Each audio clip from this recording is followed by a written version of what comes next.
next time you find yourself in an interview, there are some things I need you to understand, and I'm going to be discussing them in the course of this video, because they might have been the missing link for you. I'm a lawyer, a business strategist, and a human resource consultant. I've been in countless of interviews at the executive level, at any level you can think of. And there are some things you need to discover that are the critical things in an interview.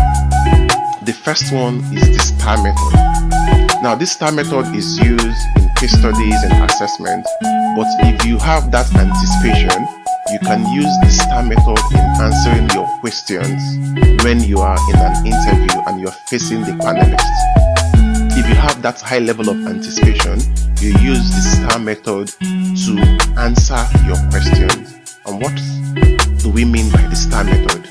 The STAR method comprises situation, task, action, and result.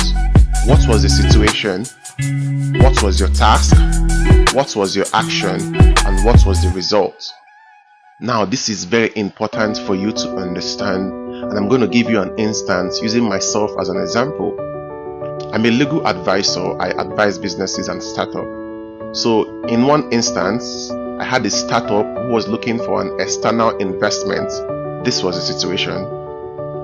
Now, what was the task? The task was for me to review the legal framework and structure of my clients, to identify risk and also to protect his interests, and also make the deal a good one for the external investor.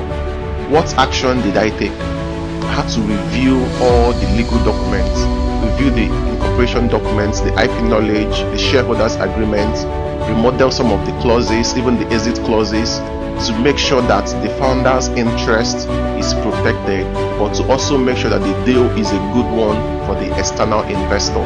What was the result? We were able to secure this funding. That was the STAR method. I've used the STAR method to explain a particular situation. What was the task? What was my action? And the results.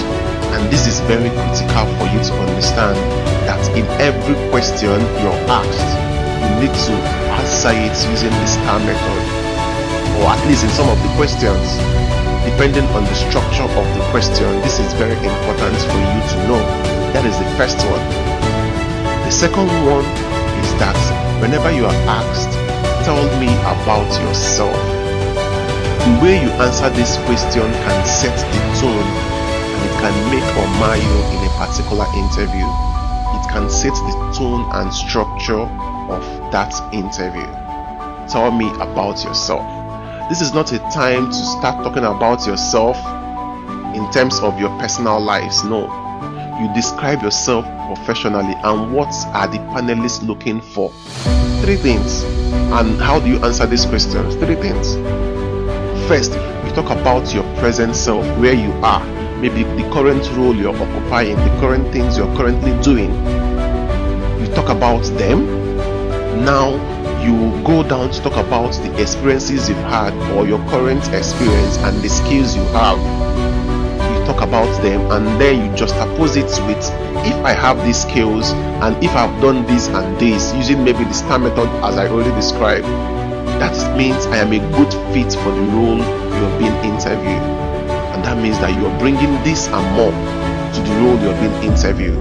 This is very important for you to understand. Talk about where you are presently. That has to do with your level of achievements, your education, your skills.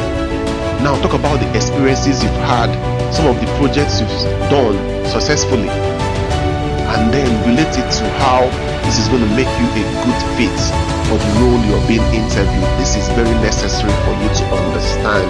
In 3-4 minutes or even 5 minutes, you can deliver an opening statement that will set the tone for the rest of the interview.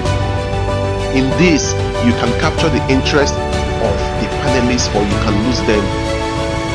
So this is very important, that before you go for any interview, structure your opening statement answering the question, tell me about yourself. And it can be structured in any way, but know that you need to understand this and you need to deliver it perfectly.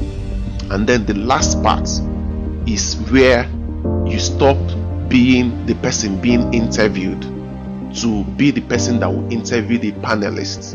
And where does this happen? The question of, do you have any question to ask the panelists? Most times if I'm in an interview panel and people say they don't have questions, it throws me off. Why can't you have questions for the panelists? This is the time to show yourself, to show the level of your preparation, the level of your interest about the company. You can't show up in an interview without reading about the company and understanding them. If you're going to be interviewing for a finance role, go and look at their financial statements. You're going to be interviewing for anything, look at the things they've done in the past. When this time comes, sit back and ask intelligent questions. Emphasis on ask intelligent questions. Ask questions that will arouse the interest of the panelists, that they will sit up and they will answer your questions. But what this does is that it shows that you have a level of interest in the company and you've done some underground work that shows your commitment to hit the ground running. This is very important. So these three things, the STAR method, tell me about yourself, and then ask questions during interviews. It will help you in your next interview, and I'm rooting for you.